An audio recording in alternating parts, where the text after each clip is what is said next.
iniciando o programa Alegria de Viver. É muito bom estarmos reunidos, sempre trazendo notícias, informações, lendo uma boa obra, que é o que nós estamos fazendo nesse período. Nós estamos fazendo a leitura, o comentário do livro Lindos Casos de Chico Xavier. É uma obra que é do autor Ramiro Gama e vocês estão todos convidados a conhecer essa obra. Nós já fizemos vários capítulos, já fizemos a leitura, comentários, e eu tenho certeza que se você nos acompanha, você está gostando bastante. Lembra da última história, onde falamos do cachorro Lorde, o cachorro do Chico? Então, uma história muito bonita. Acesse, se você não viu, não assistiu, você pode começar a assistir o livro desde o início. Nós temos aqui todos os capítulos praticamente lidos e comentados. E assim eu tenho certeza que você vai descobrir coisas muito interessantes sobre o Chico Xavier, passagens da vida dele, onde nós conseguimos conhecer um pouco mais da personalidade, do caráter, do ser humano Chico Xavier, não é? Porque nós conhecemos as obras que chegaram através da psicografia do Chico, mas às vezes nós não conhecemos tão bem assim, não tivemos a oportunidade de conviver com o médium, de saber de como ele era. E essas obras, essas biografias, elas fazem com que nós tenhamos esse conhecimento um pouco mais de como era, não é, o nosso querido Chico. E assim, fica o convite então para você estar conosco, compartilhe o nosso link, informe, distribua isso para as pessoas que você gosta. Se você gostar do programa, compartilhe o link, informe seus amigos, porque com certeza eles também vão gostar. Não deixe de dar o seu like, não deixe de comentar também, porque os comentários são sempre importantes, relevantes. Quando você comenta, a plataforma entende que é um vídeo relevante e assim nós conseguimos entregar esses vídeos, entregar essas informações a mais pessoas. Então vamos em frente, pegue seu livro, seu caderno, faça anotações, porque ele é um livro muito bacana para você também ter na sua cabeceira, para você fazer breves anotações e quando você quiser contar, comentar, você já sabe aonde encontrar. Eu sou Solange Salmão Godoy, junto com o nosso querido André Luiz Ruiz. Como vai, André? Olá, Solange. Olá, queridas irmãs, queridos amigos. Estamos desfrutando, escavando, fazendo pedacinhos de cada frase para que nós possamos extrair esses ensinamentos de uma maneira mais completa, como se a gente fosse fazer suco, né? Sabe quando você pega aquela laranja, você vai espremer para sair até a última gota? É o que nós tentamos fazer aqui, porque todas estas histórias são muito relevantes, são muito importantes, já que, como falamos no programa anterior, nós estamos falando de vida, não estamos falando de teoria, de caminhos doutrinários apenas, estamos falando da vida na qual se pode viver de acordo com a teoria. Não é só a teoria por ela mesma. No programa de hoje, você que está acompanhando a nossa sequência, nós vamos fazer o salto da história seguinte àquela que contamos no programa anterior, né? Aquela que falou sobre o cão Lorde. Nós vamos pular uma, porque vamos abordar a seguinte, capítulo 42. O capítulo 41 nós vamos deixar para você mesmo poder desfrutá-lo. Ele é interessante tudo, mas nós queremos pegar algumas histórias mais ricas no aspecto de podermos comentar coisas que vão instruir e fortalecer em nós mesmos determinados aspectos que devemos estar atentos. Então, hoje nós iremos para um capítulo seguinte, ao 41, que nós não vamos ler, mas para que você possa inteirar-se disto, nós vamos tratar, como temos feito, de alguns comentários importantes referentes à nossa condição, ao nosso modo de agir. Não é, Solange? Já pararam para pensar que que muitos de nós, às vezes você está caminhando num lugar e você vê uma pessoa e muitas vezes nós não damos nada para essa pessoa porque às vezes ela está vestida de uma forma mais despojada, mais relaxada, tá lá tranquilo, de bermuda, chinelo de dedo, aquela camiseta meio surrada e já a maioria das pessoas geralmente olha assim e acha que essa pessoa, é um coitado aí qualquer que a gente encontra pela rua. Mas nós vamos ver que isso não é bem assim. Nós temos uma outra experiência que é interessante, que você deve também já ter passado, que é a seguinte. De uns tempos para cá, por causa dessa imbecilidade do politicamente correto, as empresas passaram a adotar determinados padrões de colocarem nos seus sites objetivos, filosofia da empresa. Então todos eles têm lá a tratar bem o nosso cliente, ser generoso, ser honesto, retribuir ao máximo. Eles têm lá um rol de palavrinhas-chave que eles querem mostrar para as pessoas que acessam aquele site quais são os compromissos da empresa. Uma fajutice, tá? Uma fajutice, porque a empresa, o compromisso dela é ganhar dinheiro. Primeiro, é prestar alguma coisa, mas ela quer ter lucro, não é ser um preço justo. Esse é o compromisso da empresa, né? Aí eles vêm com aquelas palavrinhas bonitinhas, parecendo que eles são os melhores da face da terra, só para iludir os tontos que vão ficar acreditando naquele negócio. Então, veja só, esse modismo que é implementado por esse globalismo que está acabando, felizmente, que está levando as pessoas a acordar agora para toda essa falácia que eles inventaram para que a gente fizesse o que eles querem, porque só seremos legais se nós obedecermos sem questionar, não é mesmo? Então esse fingimento que foi colocar essa máscara para parecer que a gente é uma coisa que não é, ele leva as pessoas a continuarem a repetir determinadas condutas que são fajutas, que são mentirosas. Então o que acontece? Várias pessoas que são responsáveis, que são lúcidas em relação aos objetivos verdadeiros e que são donos de negócios, são algumas pessoas donas de empresa, donas de pessoas de negócios que fazem emprego para funcionários, eles às vezes fazem a seguinte experiência. Eles se colocam na empresa, eles chegam na porta do negócio vestidos como um indivíduo que não tem aparência boa e geralmente em uma sucursal ou em uma filial daquela mesma empresa onde ninguém sabe quem ele é.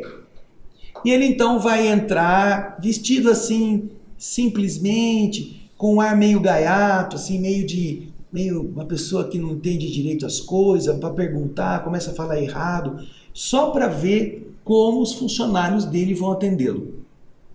Como? Outros que fazem isso vão em supermercados.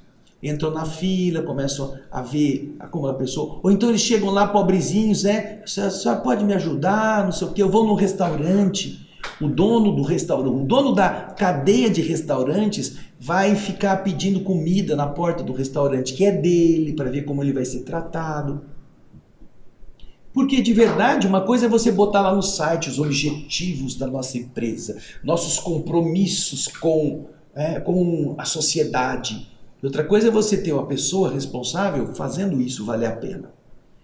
E isto está muito vinculado ao processo de julgamento, não do ser humano, mas do que o ser humano parece ser. Você já viu algum estelionatário mal vestido? Você já viu alguém que vai dar golpe em outras pessoas vestido como um golpista? Ou travestido como uma pessoa séria? Paletó, gravata, um modo de falar, um jeito. Há pessoas que alugam carros de maior poder, de aparência, para chegar na empresa onde ele vai tentar dar um golpe, num carrão. Então a pessoa olha o carrão e fala assim, bom, esse cara aí tem dinheiro, esse cara aí não é golpista. Não vê se o carro está no nome dele ou não, mas vê aí a fala, vê a roupa, vê o estilo, fala, nossa, essa pessoa entende, puxa vida, vou confiar no que ele está falando, e aí embarca, né? Embarca porque é vítima dessa insanidade que é você viver dependendo de aparência física. Não estou dizendo que pessoas mal vestidas são boas e que pessoas bem vestidas são más. Estou dizendo que nós usamos um referencial para julgar moralmente, às vezes, as pessoas por aquilo que elas estão mostrando. E que uma pessoa que está com uma aparência não muito agradável, por causa da sua roupa, não é digna assim de tanta coisa importante de ser atendida ou de ser vista, do que uma pessoa que vai bem vestida. Faça essa experiência. Você vai a um banco mal vestido, você vai ser maltratado pelo gerente. Você não vai ser tratado com atenção, porque eles gostam do dinheiro que você tem, não é de você. Então, se você for mal vestido, se você for sem assim muita opulência, não estou falando de chiquitismo, você botar joia, não. Mas uma roupa ajeitada, um taierzinho, um sapatinho de salto, aquela coisa, um brinco, uma coisinha mais chique. Aí eles tratam você de um jeito. Se você vai meio ralezão, esses caras que saiu de casa de tênis, calça jeans, uma camiseta e vai no banco, espera um pouquinho aí que depois eu atendo você, né? Mais ou menos assim. E essa maneira é uma maneira meio, muitas vezes, superficial do ponto de vista de levar as pessoas a serem enganadas. Porque demonstram uma arrogância, só porque a outra pessoa não está ao nível que se esperava. E demonstram uma falta de sensibilidade que não corresponde àquilo que está lá no nosso compromisso da empresa, não é mesmo?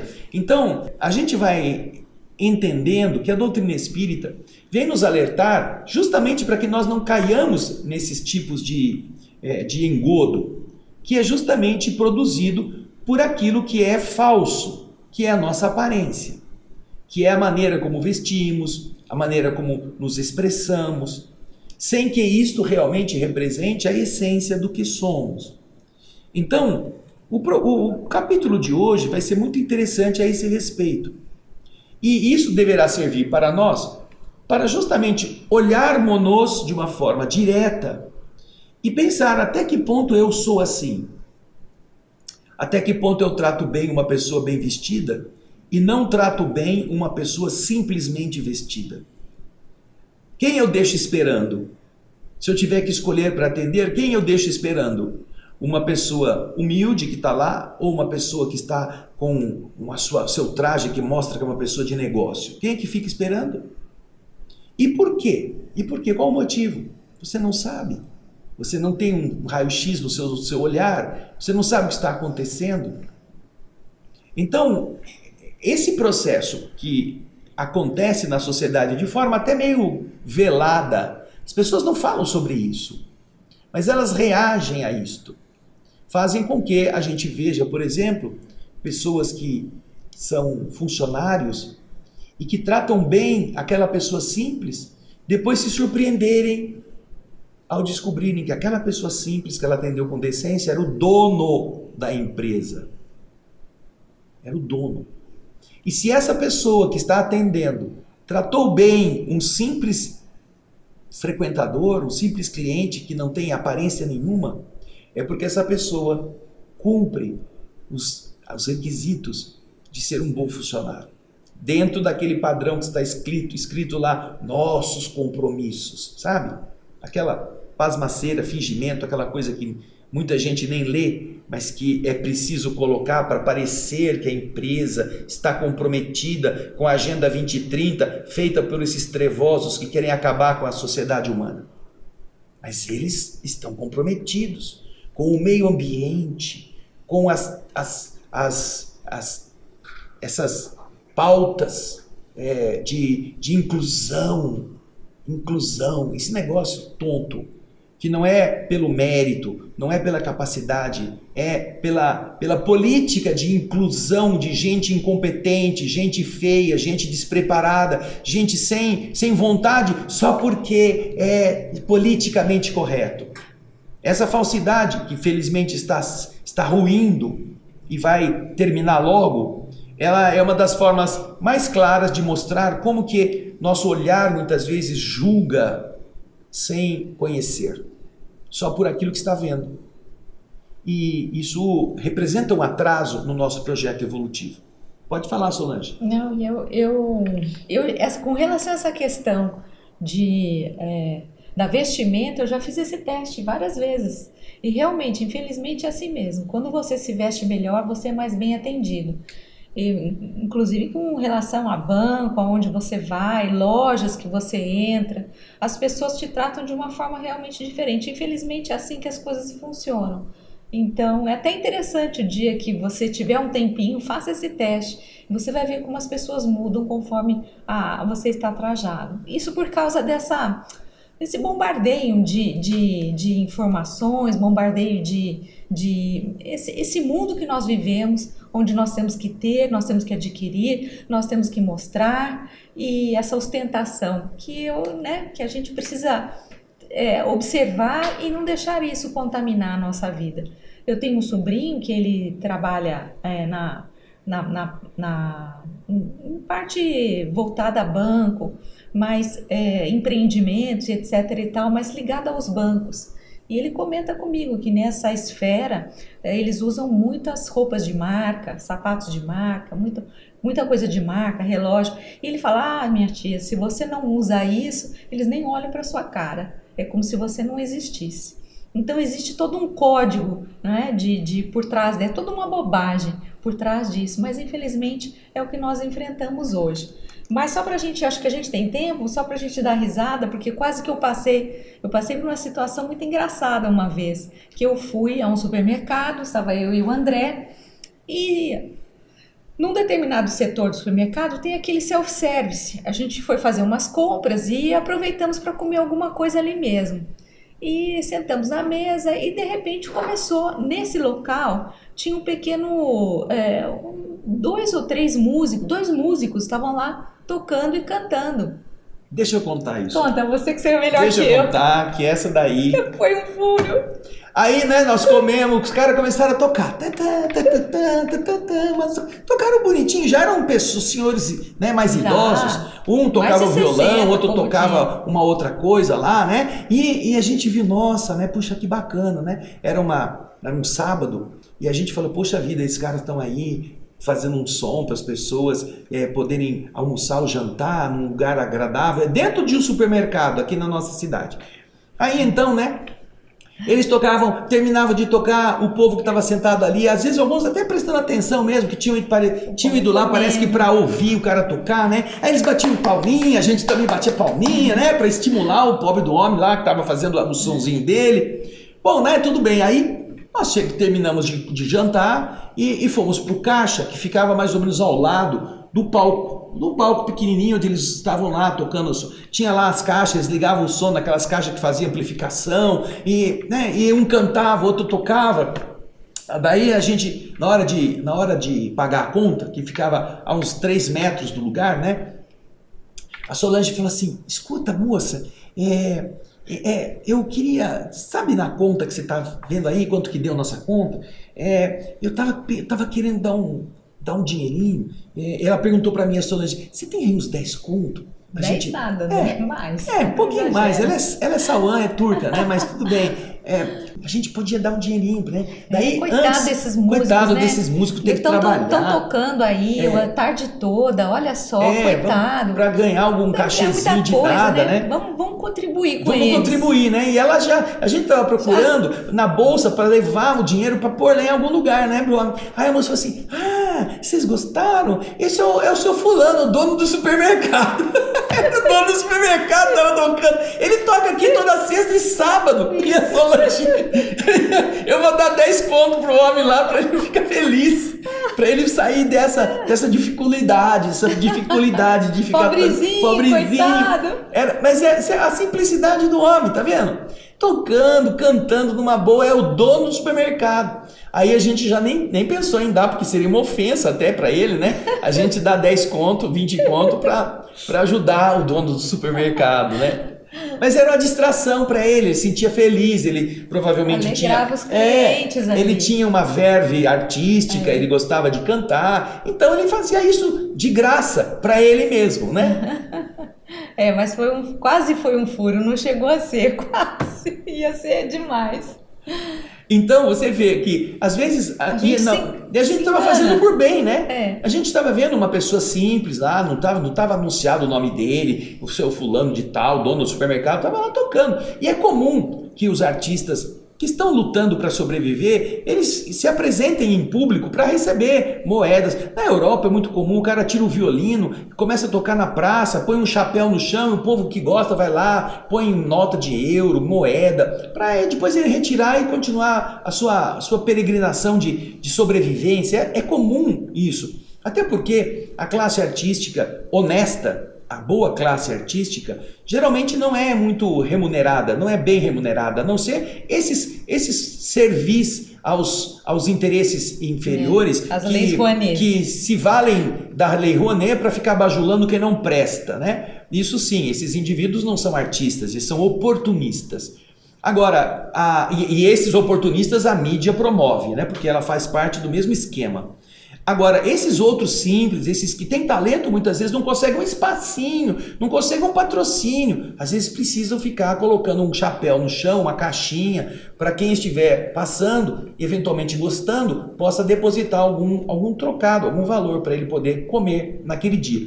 Então, é natural que quando você tem essa imagem, você veja um idoso, um senhorzinho tocando, cantando, você pense, puxa, eu vou cooperar, eu vou ajudar para que ele se sinta estimulado, né? E aí, nesse caso, infelizmente ou felizmente, né, ele não estava precisando dos nossos trocados. Não, nem um pouco. Né? Eu ia quase lá pedindo desconto. Isso, turco é fogo. Olha, a gente comeu aqui, bateu palma, o senhor não pode dar um 5% de desconto. Mas é isso. Então você vê como o ser humano, e é próprio de um planeta de prova e expiação, né? Porque nós não temos a capacidade ainda de visualizar o ser que está por baixo da roupa, o ser que está dentro daquele corpo, que é um ser que muitas vezes é muito mais luminoso do que qualquer um que está nos altos cargos, nas realezas, sentado em tronos, com coroas na cabeça. E aquele ser humilde é uma criatura muito mais nobre do que aquele outro. Então, nós precisamos colocar as barbinhas de molho e, ao invés de termos uma primeira atitude que se baseia especificamente na aparência, darmos chance a nós mesmos para não sermos injustos. Nem para não bajular quem não merece, para bajular quem não merece, que é o que muita gente gosta de fazer quando vê uma pessoa de aparência bonita, nem para desprezar quem não podemos desprezar, só porque essa pessoa não está dentro de um padrão social de demonstração de opulência ou de importância.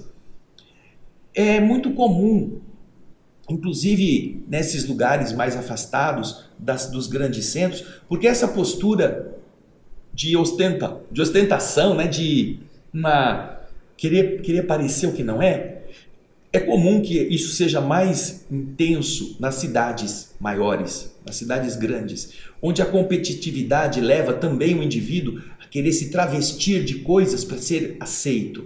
Nas cidades menores ainda existe, mas quanto menor quanto mais as pessoas estão ligadas ao campo, mais simples elas são. Então elas andam vestidas de calça rancheira, de botina suja, aí vai no banco com as unhas cheias de terra, e se você for tratar essa pessoa como uma pessoa que não tem um respaldo, porque a sua aparência não ajuda, a hora que o cara vai ver a conta do banco, são, sei lá, 10, 15 milhões que está na conta dele. Cai para trás. Uau, produtor de tomate, é um Zé que não fala direito, mas tem 20 milhões na conta. Oh, doutor! Aí vira doutor, né? Aí todo mundo vira doutor, né? O cara não estudou, sabe desenhar o nome, mas é bem sucedido, aí vira doutor. Tudo por causa de a gente estar preso àquilo que não deveríamos estar tão ligados. É natural que nós percebamos que uma pessoa tem um nível maior pela maneira como ela se porta. É natural. Mas isso não é um juízo de valor do seu caráter. É diferente. Isso não faz com que ela precise ser colocada num lugar de menos importância ou tratada com menos consideração. Porque, no fundo, todos fomos criados pela mesma força, do mesmo jeito. Não há diferença nenhuma. Então, se nós fazemos uma diferença com base em uma coisa tão fútil, o fútil somos nós. Né? Nós somos os que são inadequados ainda ao entendimento de qual é a nossa origem. E isso é preciso que a gente esteja atento, Porque muitas vezes nós perderemos oportunidades por arrogância. Perderemos e teremos que passar muita vergonha por termos tido um comportamento preconceituoso em função de cor da pele, em função de aparência física, de veículo que a gente usa. Silvio Santos, sabe o Silvio Santos? O pobre. O Silvio Santos, esse que morreu faz pouco tempo, ele ia trabalhar e o carro mais pobre que tinha no estacionamento do SBT era o dele. Ele tinha um Passat. Ele ia de Passat trabalhar. Ele guiava o carro dele, não tinha motorista. Ele guiava o carro dele. Era um Passat. Passatão da Volkswagen, aqueles velhos, sabe? Ele ia de Passat.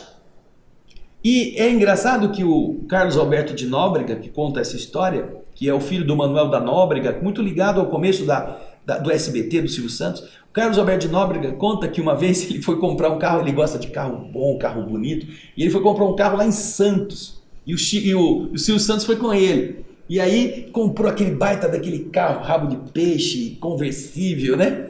E eles vieram na subida da serra, acho que o carro não conseguiu subir, aquela confusão, mas era um carro, né, bonito. E o Silvio Santos ia de Passat.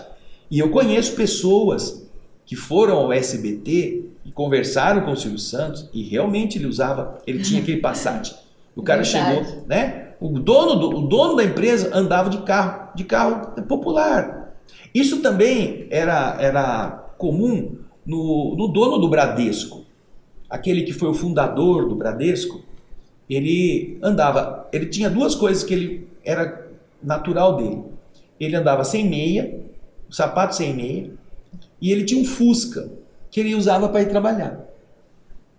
O dono do Bradesco, aquele que construiu o Banco Brasileiro de Descontos S.A., Amador Aguiar, que já morreu faz tempo, mas que deixou todo esse império, com todos os seus problemas na sua administração, de como ele conseguiu a fortuna, mas ele sempre pautou a sua vida por uma vida simples, por uma vida sem ostentação.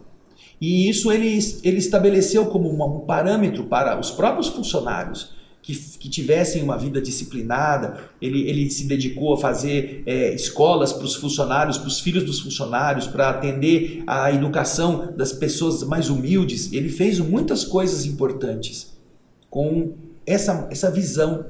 E voltando um pouco na história, todos nós conhecemos a tradicional família Medici, em Florença, os banqueiros dos papas.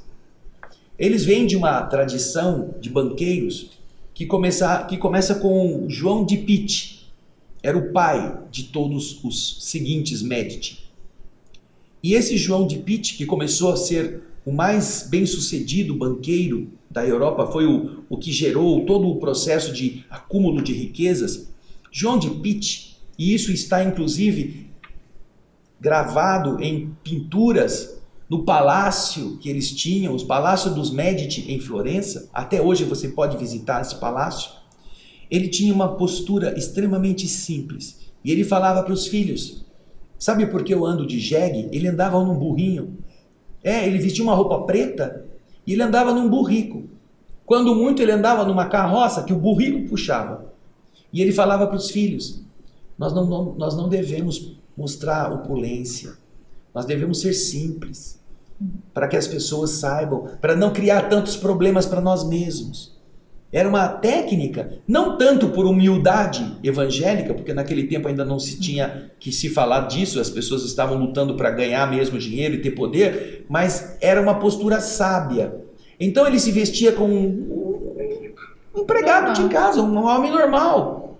E os filhos dele, ele ensinou os filhos dele a vestirem-se assim. Só que depois, obviamente, eles ficaram tão ricos, tão importantes, ampliaram tanto o seu poder, que aí começaram Lorenzo Magnífico e não sei o quê, começaram a ter opulências que aí não dava para esconder. E é geralmente sempre assim, né? O avô é pobre, o filho é rico, o neto é nobre e o bisneto é pobre. Porque vai decaindo, né? Porque se preocupa mais com exibir do que com realmente ser. Então, o nosso encontro de hoje, Solange, vai nos trazer uma coisa que aconteceu com o Chico, que tem uma ligação com esse modo de condução que as pessoas têm em relação umas às outras. E é para a gente pensar também se não estamos fazendo do mesmo jeito, talvez em uma dimensão menor, em uma área diferente, porque você nunca vai tratar mal o seu cliente, já notou isso? Se o cara vem comprar alguma coisa, ele tem razão, você o elogia, você o bajula, porque no fundo, mesmo que seja mentira, você quer que ele compre o seu produto. Você quer que ele compre. Uma experiência que nós tivemos uma vez, nós estávamos no local e umas pessoas que estavam conosco começaram a pichinchar, comprar uma bolsa. Não, isso aqui não, muito caro, vai mais barato. E o homem fazia, não, já é o preço. Não, mas mais barato. Essas coisas de turista, sabe? Essas coisas de turista ridículo que quer ficar mendigando e ficar ridicando o valor da mercadoria alheia. E a pessoa que estava vendendo, obviamente precisava vender, mas essa pessoa estava sendo, vamos dizer assim, como desconsiderada por aqueles que estavam comprando. Mas a pessoa que está comprando pensa que ela pode, porque ela vai comprar, ela pode fazer o preço que ela quer. E aí o que aconteceu? Aí o cara expulsou as duas da loja. Não vendeu. Catou da mão delas, botou no lugar e falou, pode ir embora daqui. Põe para fora. E ficou tão marcado assim, que quando a mulher que saiu da loja viu que ficou sem a bolsa, ela foi procurar a bolsa em outro lugar, não tinha mais barata, não tinha melhor produto, ela queria voltar na loja para comprar a bolsa. Só que o homem não aceitava ela entrar na loja. Aí ela teve que falar com a amiga falou, você vai lá e compra para mim. Deu dinheiro para a amiga entrou na loja, pegou a bolsa pelo valor que estava lá e o homem vendeu. Sem saber que era para aquela que ele tinha expulsado, que estava pichinchando. Né? Então, coisa que às vezes no comércio, às vezes as pessoas acham que elas podem reclamar só para baixar preço, que elas têm, vou comprar aqui, você tem que me agradar. E às vezes é arrogância, é prepotência, é falta de consideração pelo trabalho da outra pessoa. Não que você não possa pedir um desconto, mas se a pessoa já te deu o desconto, se ele te agrada, obviamente compre, mas se não é o suficiente, agradeça a consideração e diz, olha, ainda com esse preço eu não tenho condições de comprar, mas parabéns, seu trabalho é muito bonito, que Deus abençoe o senhor, que o senhor venda muito, e vai embora. Para quê? Para que ficar, né? Você está dependendo de mim, eu sou melhor do que você. É uma postura de você querer mostrar que você é que vai deixar a pessoa com o dinheirinho no bolso para ela comer, né? Então, são comportamentos, né, Solange, que fazem a gente mostrar como a gente é mesquinho, como a gente é indiferente, como a gente é prepotente, pelos modos de a gente tratar os outros. E às vezes tratamos mal um funcionário que nos atende no balcão, às vezes tratamos mal uma pessoa que vem à nossa empresa para pedir o nosso serviço e a gente pensa que essa pessoa não vai pagar e é uma pessoa que vai comprar muita coisa. Mas se a gente soubesse que ela vai comprar muita coisa, não, abre aqui, traz o café, a água, um tapete vermelho, toca a banda, para a pessoa ficar lá feliz de ser bem envolvida só porque ela vai deixar o dinheiro. Não, né? Vamos, quer falar alguma coisa, Solange? Não, está ótimo. Vamos seguir na nossa história. Vamos lá? Vamos pegar a nossa história então para ver o que aconteceu com o Chico. Vamos lá? Vamos lá. É o capítulo 42, aí está. Quem dera que você fosse o Chico. Quem dera que você fosse o Chico. É uma frase. Mas por quê? De onde essa frase vem? Vamos lá? Numa livraria de Belo Horizonte, servia um irmão que, pelo hábito de ouvir constantes elogios ao Chico Xavier, tomou-se de admiração pelo médium. Leu, pois, com interesse todos os livros de Emmanuel, de André Luiz, Neio Lúcio, Irmão X, e desejou insistentemente conhecer o psicógrafo de Pedro Leopoldo. E aos fregueses que iam na livraria, ele sempre pedia, de uma vez ou outra, ele sempre falava, por favor, façam para mim o grande favor de me apresentar ao Chico. Assim que ele aparecer aqui, eu não conheço ele. Obviamente, nessa época ainda não havia tanto contato fotográfico, tanta manifestação de imagens, né? Ele queria conhecer o Chico, porque ele já tinha lido tantas coisas escritas através do médium, que ele, puxa, quando vocês encontrarem o Chico por aí, me apresenta ele, por favor. E numa tarde, quando o Aloísio, é o nome desse cara aí, né? Quando o Aloísio reiterava o pedido para conhecer o Chico, feito a algum dos funcionários, algum dos frequentadores da livraria, quem é que entra na livraria, Solange? O Chico entra na livraria. É. Todos os presentes, menos o Aloísio, se surpreendem e se alegram. Abraçam o médium, indagam-lhe as novidades recebidas. E depois, um deles se dirige ao Aloísio. Você não desejava, Aloísio? Você não desejava com tanta ansiedade conhecer o nosso Chico? E o Aloísio responde: sim, ando atrás desse momento de felicidade. Pois então, chegou o momento, eis o Chico aqui, disse a pessoa. Aí Aloísio o examinou, viu-o tão sobriamente vestido, tão simples, tão decepcionante. E correspondendo ao abraço do admirado psicógrafo, que o Chico também o abraça, com ar de quem falava uma verdade e não era nenhum tolo para acreditar em tamanho absurdo, ele olhou para o Chico e diz sarcasticamente: ah, quem me dera você fosse o Chico. Quem me dera. E Chico, compreendendo que Aloísio não pudera acreditar que fosse ele, o Chico, pela maneira como ele se apresentava, responde calmamente ao Aloísio: é, meu filho, quem me dera eu fosse o Chico mesmo. E despedindo-se, partiu com simplicidade e bonomia, deixando ali o ambiente uma grande lição, que ia depois ser melhormente traduzida por todos e, muito especialmente, pelo Aloísio. Imagina a cara desse Aloísio. Meu Imagina. Deus, que vergonha. Quem me dera você fosse o Chico.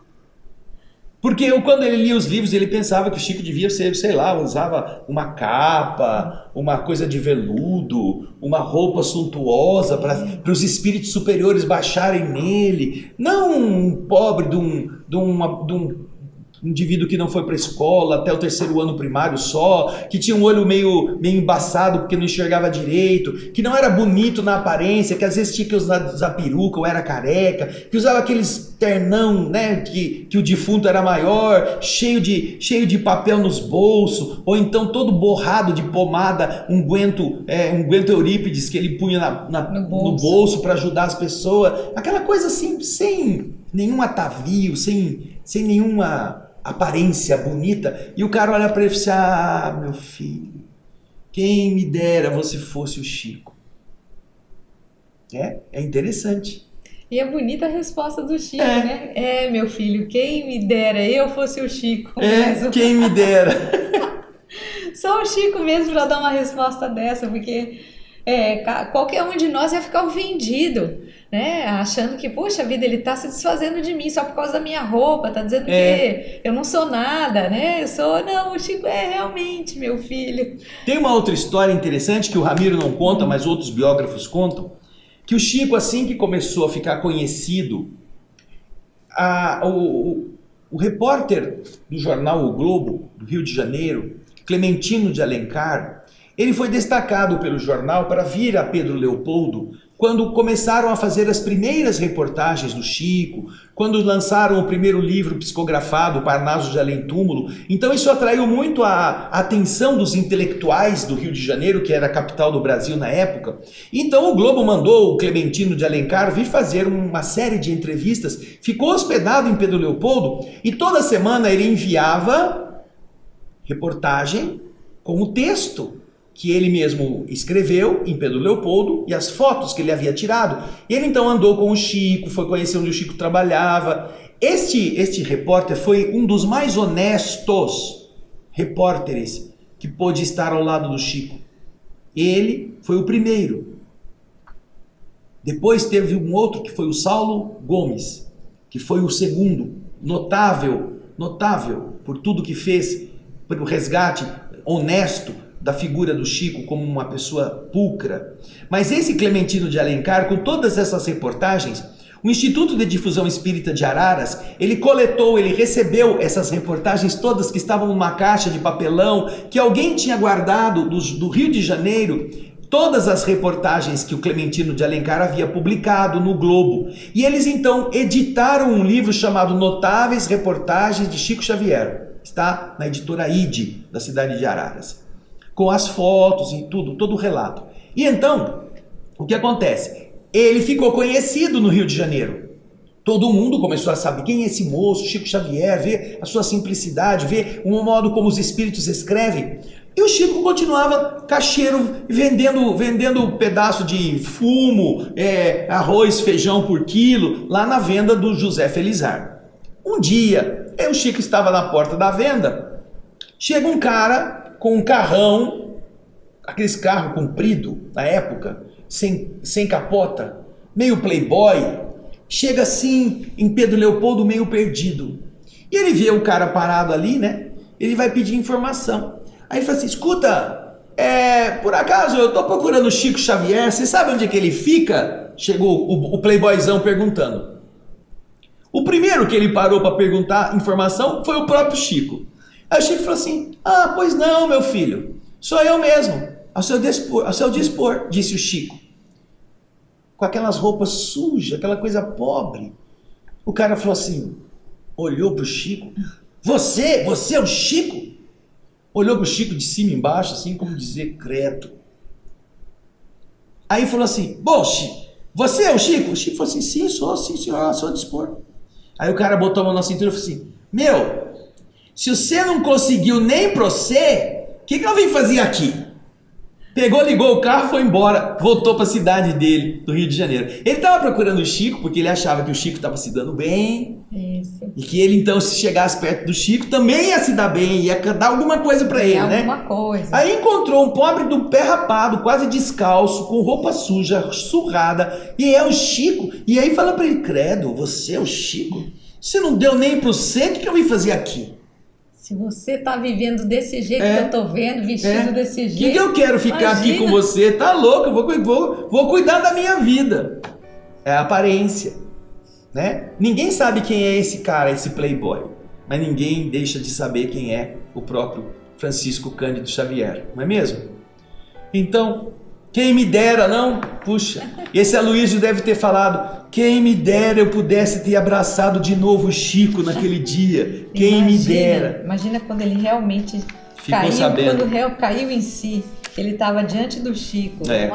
Então, vergonha muito grande. Quanto porco nós vamos montar? Já ouvi falar que montei num porco, né? Quanto porco a gente vai precisar montar para aprender a ser menos arrogante, prepotente, a tratar as pessoas com simplicidade, sem querer enaltecer a si mesmo, dizer, eu sou o doutor fulano de tal, eu sou o responsável por tal empresa. Não, seja humilde. Eu contei aqui outro dia de programa, eu tive um tio que era juiz de direito, e nas conversas de festa, quando ele ia com gente de todo tipo, e conversava aqui, conversava lá, e falava, o senhor, o que o senhor faz? O senhor faz o quê? E ele falava, eu vendo livro. O senhor vende livro, enciclopédia? Eu vendo livro. Nunca dizia, eu sou juiz de direito, né? Por quê? Porque pra que dizer isso? Eu sou vendedor de livro, sou vendedor de enciclopédia, para manter-se no mesmo nível daquele que está ali sem causar nenhum impacto, né? Sem intimidar a pessoa, né? Então, humildade em todas as coisas, mas tá faltando muito ainda pra gente aprender, não é mesmo, Solange? É isso mesmo, a gente aprende muito com o Chico, lógico. Então, obrigado pela sua audiência, esperamos que você possa estar aprendendo como nós estamos, essas lindas coisas nos lindos casos de Chico Xavier, e a gente espera você no nosso próximo Alegria de Viver. Tchau, Beijão. gente. Tchau.